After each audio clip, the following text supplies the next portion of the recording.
자, 오늘 말씀은 누가복음 22장 1절서부터 13절까지 말씀입니다. 누가복음 22장 1절서부터 13절까지 말씀 우리 교독하도록 하겠습니다. 유월절이라 하는 무교절이 다가오매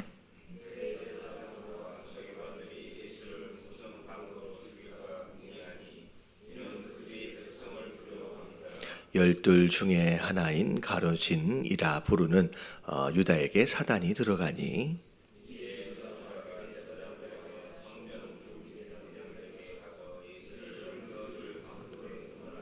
그들이 기뻐하여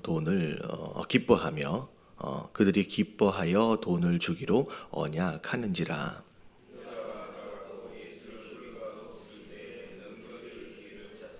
유월절 양을 잡을 무교절 날이 이른지라.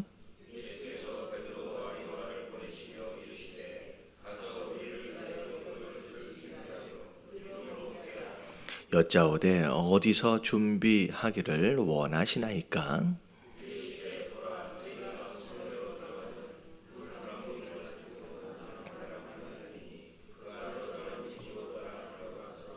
그 집 주인에게 이르되 선생님이 내게 하는 말씀이 내가 내 제자들과 함께 유월절을 먹을 객실이 어디 있느냐 하시더라 하라.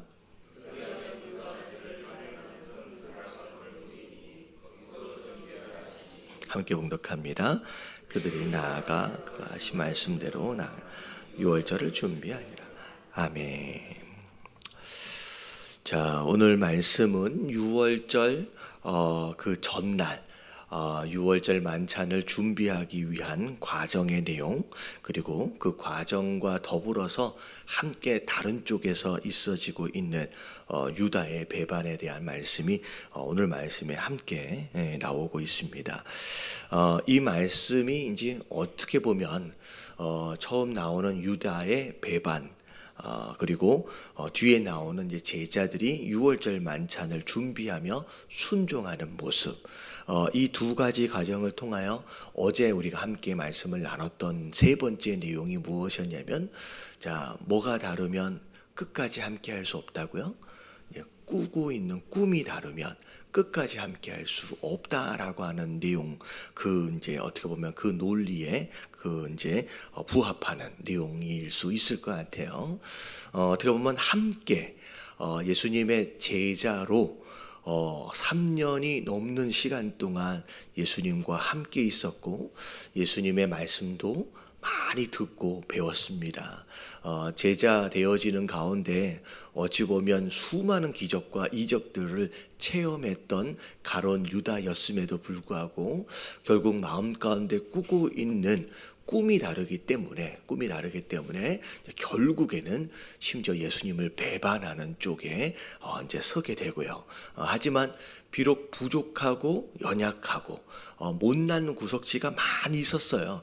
그럼에도 불구하고 예수님과 함께 결국은 이제 그 방향으로 나아가는 것으로 말미암아 결국 끝까지 남아서 그 일을 이루는, 함께 같은 꿈을 꾸게 되는 그런 일들까지 있어지게 되는 나머지 제자들에 대한 모습이 이제 될 것 같아요. 자, 그래서 오늘 말씀 이 두 갈래로 나눠지고 있는 제자들 사이에서도 이 이제 두 갈래로 다른 방향으로 가고 있는 이 두 경우를 통하여서 오늘 하나님께서 무슨 말씀을 하고 계시는지 하나하나 우리 살펴보도록 하겠습니다. 자, 우리 22장 1절에 보면, 자, 유월절이라 하는 무교절이 다가오매, 절기 이야기가 나오면 조금 어려워하시는 분들이 좀 있어요. 특별히 이 유월절이라고 하는 이 절기는 유대인들에게 있어서 가장 큰 절기라고 생각하시면 될 것 같아요. 특별히 이 유월절이라고 하는 이 절기는 우리 한국의 입장에서 볼 때 어느 절기랑 되게 비슷하냐면, 명절에 비슷하냐면 이게 그 뭐죠? 광복절. 그리고 미국으로 얘기하면 뭐죠? 독립기념일. 독립기념일. 이거랑 되게 비슷해요. 왜냐하면 이게 이스라엘 백성들이 이집트 애굽에서 종살이를 오랫동안 했죠. 그리고 그 종살이에서 해방되어지는 딱 그 계기가 되어지는 게 이 유월절입니다. 10가지 재앙이 쭉 있어지는 가운데 마지막 재앙이 어린 양을 잡아서 그 피를 문의 인방과 설주에 바르게 하는 것으로 말미암아 죽음의 사자가 그 집을 넘어가는 것. 그래서 순종하여서 양의 피를 바른 집은 아무도 죽지 않았지만 그것을 따르지 않았던 집은 그게 누구의 집이었든 상관이 없이 그 첫째 되어지는 모든 아들들, 심지어 짐승까지도 다 죽임을 당하는 일들이 있었지요. 자, 그래서 이 말씀에 순종하여서 양의 피를 발랐던 이스라엘 백성들은 아무도 죽지가 않았어요. 자, 그것으로 말미암아 결국은 이스라엘 백성들이 오랫동안의 종살이를 청산하고 이 애굽에서 출애굽하게 되는 계기가 되어지는 게 이제 그때 10가지 재앙이 10번째 재앙이었고요. 그 10번째 재앙을 기념하는, 어찌 보면 그 출애굽을 기념하기 위하여 하나님께서 제정하신 것이 이 유월절입니다. 그래서 이 유월절은 말 그대로 6월달에 있어서 유월절이 아니에요. 이 6월은 넘어간다라는 뜻이에요. 유월해서, 그래서 패스오버 이래서 유월절. 그리고 유월절하고 무교절. 이 무교절은 어떤 것이냐면 누룩이 들어가지 않은 빵을 먹는 이제 절기예요.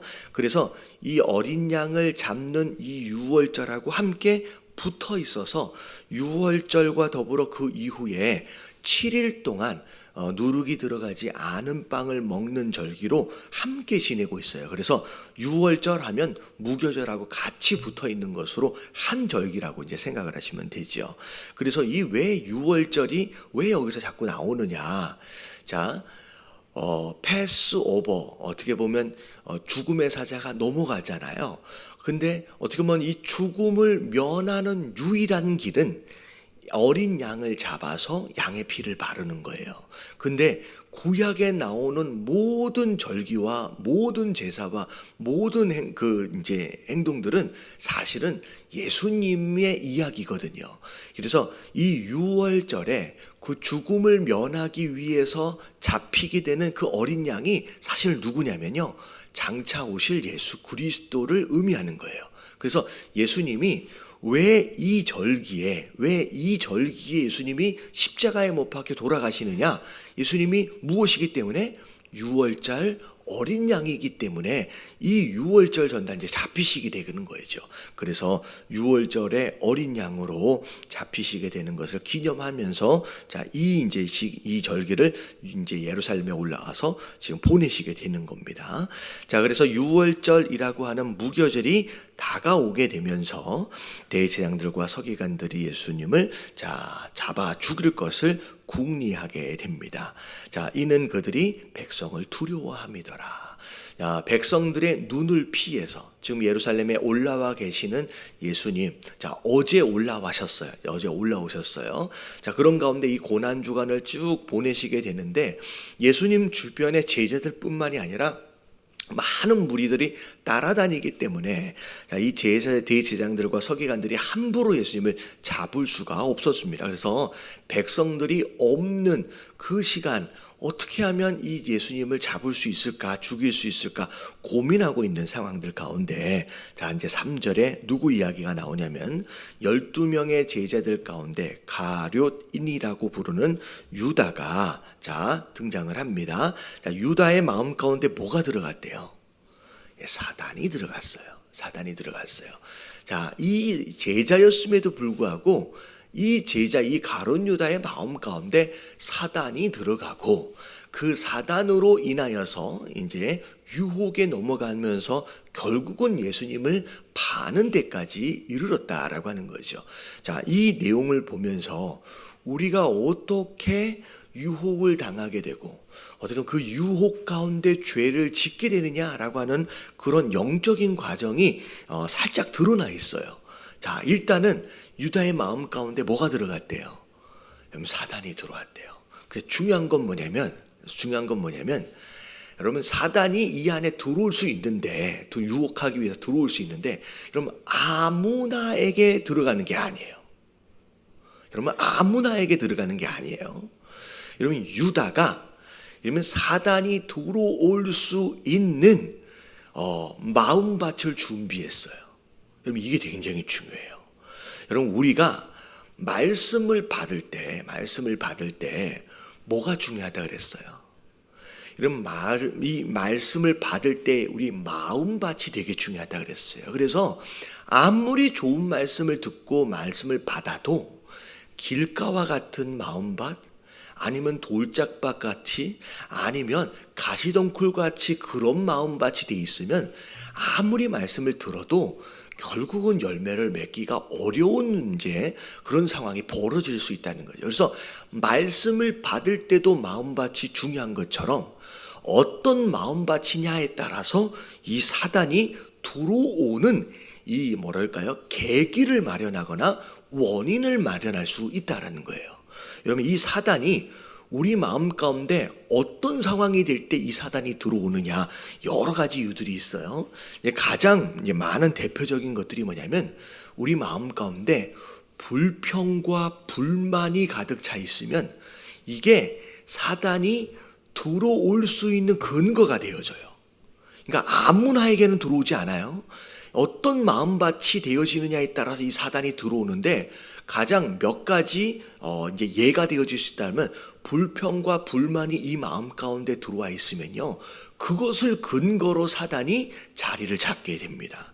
자, 그리고 우리 마음 가운데 누군가에 대한 미움과 분노가 가득 차 있으면 그게 이 사단이 들어올 수 있는 근거가 되어버려요.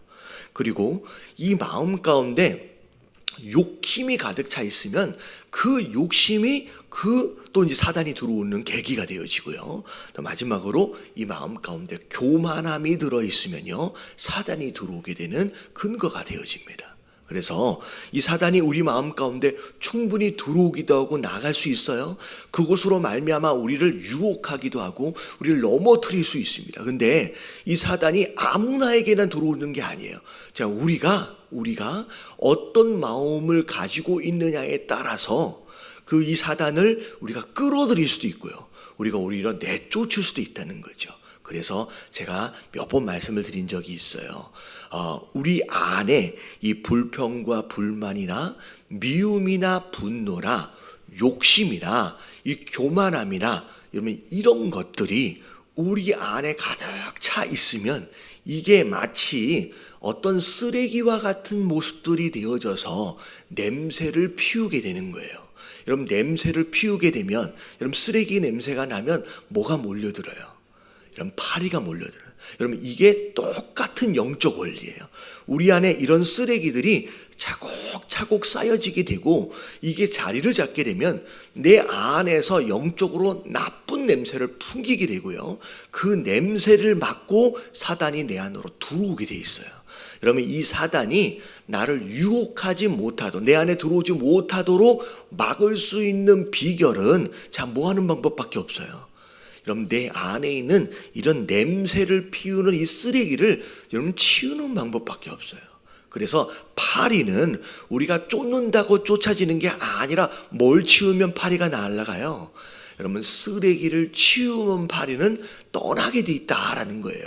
그래서 여러분 이 고난주간을 통하여 특별히 하나님 사실은 유혹이 엄청 많아요. 우리 안에 우리 삶 가운데 유혹이 많은데 하나님 이 유혹과 싸우려고 하지 마시고요. 여러분 유혹하고는 싸우는 게 아니에요. 이 유혹의 근거가 되어지는 내 안에 이 쓰레기를 여러분 먼저 청소할 수 있는 저와 여러분들 되시길 주님의 이름으로 축원합니다. 그래서 오늘 이 아침에 함께 기도하실 때는 하나님 내 안에 자꾸 유혹을 불러들이는 이 나쁜 냄새나는 쓰레기들이 뭐가 있는지, 사실은 가룟 유다 안에서는 여러분 어떤 쓰레기가 있었을까? 여러분 이 가룟 유다는 욕심이에요. 이 뒤에 보니까 돈을 받고 예수님을 팔아요. 그리고 이 가룟 유다 안에는 불평과 불만이에요. 이게 뭐냐면 예수님이 사실은 제자가 처음 될 때는 아마 예수님을 팔라고 제자가 되지는 않았을 거예요. 근데 어쩌면 어제 함께 말씀을 나눴던 것처럼 무리들의 생각처럼 내가 생각한 것과 같은 그 예수님이 아닌 거죠. 그런 가운데 계속 예수님을 따라다니지만 불평과 불만이 계속 일어날 수도 있었을 거예요. 여러분, 이 여러 가지 내용들로 인하여 결국은 그 안에 있는 이 쓰레기가 결국은 사단을 불러들인 것이나 다름이 없다는 거예요. 여러분, 유혹에 대하여 여러분 핑계하지 마십시오. 여러분, 왜 내 삶 가운데 왜 이런 유혹들이 많을까? 이런 원인은 누가 제공하고 있어요? 여러분, 내 안에 있는 쓰레기가 제공하고 있는 거예요. 여러분, 이번 이제 고난 주간을 통하여 하나님 내 안에 있는 쓰레기를 여러분 청소할 수 있는 기회로 삼으시는 저와 여러분들 되시길 주님의 이름으로 축원합니다. 그래서 유혹, 이 사단은 어떻게 보면 우리가 쫓는다고 우리가 싸워서 이기는 게 아니라 쓰레기를 치우는 것으로 말미암아 그가 그 유혹이 내 삶에 자리를 잡을 수 있는 이 근거를 제거하는 방법이 가장 좋은 방법이라는 거예요. 그래서 결국은 유다는 그 유혹으로 말미암아 무엇을 계획하고 있느냐? 대제사장들과 서기관들이 예수님을 죽일 것을 지금 궁리하고 있는 가운데 이 유다가 찾아가서 결국은 예수님을 내어줄 것, 어떻게 보면 예수님을 잡을 방법과 기회를 찾아주는 것으로 결국 돈을 받기로 작정을 하고 약속을 하게 됩니다. 그래서 결국은 그렇게 오랫동안 예수님 곁에 있었지만 다른 꿈과 더불어 어떻게 보면 그 안에 있는 잘못된 쓰레기로 인하여 유혹에 넘어가 실패하는 인생이 되어버렸어요. 자, 그리고 그 나머지 이제 11명의 제자들은 어떠했는지를 보니까 자, 유월절 양을 잡을 무교절 날이 이른지라. 자, 이게 어떻게 되냐면요. 유월절이 어떻게 시작되어지느냐. 이제 유월절이 있기 전에 출애굽 당시에도 예수님이 그 전날 양을 잡으라고 하셨거든요. 그래서 이 유월절에 양을 잡는 타이밍이 언제냐면요. 목요일날 저녁이에요. 목요일날 저녁. 그러니까 목요일날 저녁에 양을 잡아서 그것으로 목요일날 저녁에 함께 만찬을 나누거든요. 그게 이제 오늘 이 말씀의 그 타이밍입니다. 그래서 이제 목요일날 저녁에 만찬을 나누시고 그리고 난 뒤에 목요일날 밤에 겟셋마네에 기도하러 올라가신 다음에 내려오시면서 금요일날 아침에 잡히시는 거예요.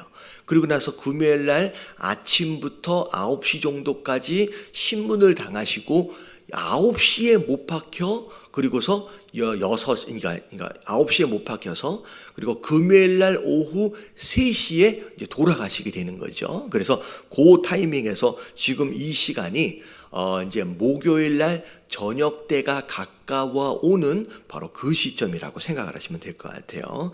자, 그래서 예수님께서 베드로와 요한을 보내시면서 자, 우리를 위하여 유월절을 준비하여 우리로 먹게 하라라고 이제 부탁을 하죠. 자, 그랬을 때 9절에 보니까 이제 베드로와 요한이 예수님께 질문을 해요. 여짜오되 어디서 준비하기를 원하십니까? 여러분, 근데 이걸 뭘 알아야 되냐면 이스라엘의 유월절이 되면요, 이스라엘의 모든 남자들은 무조건 예루살렘으로 들어와야 돼요. 이 유월절을 함께 절기를 지내기 위해서. 그래서 사실은 유월절이 되어지면요, 예루살렘 안에 여관이나 이제 숙소가 완전히 다 없어집니다. 왜냐하면 수많은 유대인들이 지방에서부터 다 올라와서 예루살렘에서 숙소를 다 찾거든요. 근데 사실은 예수님이 이 유월절 만찬을 지내실 숙소를 이 장소를 찾으시려고 했다면 언제부터 찾으셨어야지 맞아요. 예수님이 이 종료 주일날 들어오시잖아요. 그때부터 사실은 미리 부탁하셔서 자리를 잡아놨어야 돼요. 미리 잡아놓지 않으면요, 이 자리가 있을 수가 없어요. 어마어마하게 많은 사람이, 그러니까 이 예루살렘 인구의 약 3배에서 5배 정도의 인구가 그 유월절 절기에는 몰려들기 때문에 이때 장소를 잡는 건 불가능합니다. 근데 예수님은 며칠 전서부터 자리를 잡으셨어야 돼요. 근데 지금 며칠날, 무슨 요일날 지금 얘기하고 계시는 거예요? 바로 몇 시간 전에 목요일날 얘기하고 있는 거예요. 이게 제자들 입장에서 볼 때 굉장히 답답한 상황이에요. 이 제자들 베드로와 요한이 뭐라고 얘기할 수 있을 것 같아요? 예수님, 이걸 지금 얘기하시면 어떻게 합니까? 아니, 지금 6월절인데 지금 이 목요일에 이 시간에 자리를 자처라라고 한다면 이게 말이 됩니까? 라고 얘기하는 게 어쩌면 정상적인 이 입장에서의 이 마음일 거라는 거예요. 근데 이 베드로와 요한이 여러분 예수님에 대하여 항변을 해야 하네요. 예수님 참 준비성도 없으시네. 이게 주일날 올라오자마자 했어야 할 일, 이런 얘기 아무것도 안 해요. 뭐라 그래요? 이 베드로와 요한이 그냥 묻습니다. 어디에서 묻길 원하십니까? 라고. 이게 제자들이 비록 부족했지만 어느덧 3년이 지난 상황들 가운데 나름대로 훈련이 좀 되었다라고 여겨질 수 있는 모습일 것 같아요. 어찌 보면 예수님과 제자들이 사역 초반에 오병이어 같은 경우에는 사역의 후반기가 아니라 전반기, 중반기에 일어났던 이제 기적이에요. 근데 오병이어 같은 경우에는 너희들이 이 사람들, 이 무리들을 먹여라 했더니 빌립이 뭐라 그래요? 이 많은 사람을 먹이려면 얼마만큼의 떡이 필요할 겁니다. 얼마만큼의 돈이 필요할 겁니다. 막 계산하면서 예수님께 이게 불가능하다라고 예수님께 항변을 하거든요. 그랬던 제자들인데 이제는 어느덧 예수님이 뭐라고 말씀하시든 그냥 어떻게 하면 될까요? 라고 오히려 물어보는 제자들이 됐다는 거예요. 여러분 누가 제자냐? 여러분 머리가 똑똑해가지고 미리 준비했었어야지요. 그건 이래서 안 돼요. 그건 저래서 안 돼요. 라고 이야기하는 사람이 제자가 아니에요. 똑똑한 사람이 제자가 되는 게 아니라 오히려 그냥 예수님의 명령하심을 따라 오히려 모르겠으면 뭐 하는 사람이 제자예요? 물어보는 사람이 제자예요. 어떻게 했으면 좋겠습니까? 그런 가운데 밑에 보니까 이르되 보라 너희가 성내로 들어가면 물 한 동이를 가지고 가는 사람을 만날 것이다. 약간 어떤 느낌이하고 비슷하냐면 이 나귀 새끼를 구할 때 장면하고 되게 비슷해요. 가면 누굴 만날 것이다. 뭘 볼 것이다. 그러면 그가 들어가는 집으로 따라 들어가래요. 그리고 그 집주인에게 이르되 선생님이 내게 하시는 말씀이 내가 내 제자들과 함께 유월절을 먹을 객실이 어디 있느냐 하시더라. 마치 무슨 객실을 미리 준비해 놓으신 것처럼. 그리하면 그가 자리를 마련한 큰 다락방을 보이리니 거기서 준비하라 라고 말씀하시는 거예요. 그랬더니 13절에 보니까 그대로 이 제자들이 하시는 말씀을 따라 순종하면서 유월절 만찬을 함께할 그 다락방을 준비했다라고 하는 게 오늘 말씀의 내용이에요. 오늘 말씀을 통하여서 어떻게 보면 함께 이 3년 반을 예수님과 함께 동고동락을 했음에도 불구하고 정말로 극렬하게 이렇게 차이가 나는 가룟 유다는 어떻게 해요? 예수님을 배반해요. 오히려 예수님을 파는 정말 말도 안 되는 이 배신을 하는 모습들을 보이는 이 제자가 있는가 하면 어느덧 아직까지 부족하지만 어느덧 예수님이 뭘 원하시는지 오히려 그 말씀을 따라서 묻기도 하며 순종하기도 하면서 그 예수님의 제자 되어지는 모습들을 더 성실하게 어떻게 보면 온전하게 보이고 있는 이 11명의 제자들의 모습을 볼 수 있다라는 거예요. 여러분 이번에는 이 고난주간이 되어지는 가운데 여러분 어떤 제자가 되어야 하느냐라고 하는 게 굉장히 중요해요. 오히려 어쩌면 순종했던 이 11명의 제자보다 가룟 유다가 훨씬 더 똑똑한 제자였다라고 생각할 수 있을 것 같아요. 하지만 예수님은 똑똑한 사람을 찾는 게 아니에요. 오히려 어떤 사람, 오히려 좀 모자란 듯 하지만 예수님 뭐라고 말씀하시든 하나하나에 순종하며 끝까지 따라갈 줄 아는 이런 제자를 예수님께서 사용하시는 줄로 믿습니다. 그래서 오늘 함께 기도하실 때 하나님, 우리가 교회를 다니면서 우리가 신앙생활을 하면서 똑똑한 사람 되지 않게 하시고 하나님 정말로 순전한 마음으로 예수님의 명령하심에 순종하고, 그리고 모르면 예수님 내가 어떻게 하면 될까요? 라고 물어볼 줄 아는 순수한 그런 제자들이 될 수 있도록 해달라고 여러분 기도하시고, 하나님 이번 고난주간을 지나면서 하나님 혹시 내 삶 가운데 많은 유혹들이 있는데 혹시나 내 안에 치워지지 않은 냄새를 풍기는 쓰레기들이 있지는 않는지, 하나님 내가 누군가에 대하여 지나치게 미워하거나 분노하고 있는 그런 대상은 혹시 없는지, 이런저런 이유들로 인하여 내 마음 가운데 불평과 불만들로 가득 차 있는 것은 아닌지, 아니면 이것저것 지나치게 막 욕심을 부리는 가운데 내가 원하는 그 무엇인가가 이루어지지 않으면 막 화가 나고 막 그것을 이루기 위하여 막 집착하고 있는 것은 아닌지, 아니면 지나친 열등감이나 교만함 가운데 이런 유혹들을 내가 불러들이고 있는 것은 아닌지, 내 안에 치워야 할 이 쓰레기들을 여러분이 찾아내시는 가운데 여러분 이 쓰레기를 하나님 치워달라고, 깨끗하게 청소해달라고. 여러분 이 쓰레기는 내가 치우는 게 아니라 그랬어요. 하나님께 여러분 구하시면서 이걸 치워달라고, 깨끗하게 청소해달라고. 여러분 이 하루 이제 시작되잖아요. 오늘부터 이 청소하는 단계에서부터를 여러분 기도하시면서 이 고난주간을 시작하시길 바랍니다. 우리 다 같이 주님 한번 부르시고 통성으로 기도합니다. 시작. 주님